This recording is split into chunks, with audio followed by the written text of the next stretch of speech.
Ito storya ng buhay ko. Nagsimula sa patingin-tingin hanggang sa pinag-aralan. Nagsimula naman talaga tayo sa mali, di ba? Bago mo makuha ang tama, kailangan mo talaga magkamali. Nagsimula sa trial and error bago makuha ang tama. Nagsimula sa simpleng katanungan at sinubukan. Nakuha man ang kabiguan.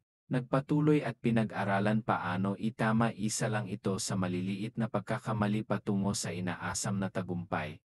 Wala namang nagtatagumpay na hindi nagkakamali. Kaya sa lahat ng pagkakamali magawa ko sa buhay ko, pinagpasalamatan ko lahat yun dahil dun natuto ako. Lahat naman talaga tayo dito sa mundo, bibigyan ng panahon. Magkamali para matutunan din natin itama. Lahat ng pagkakamali siguro nga malayo pa, pero malayo na. At hindi pa dito magtatapos, nagsisimula pa lang.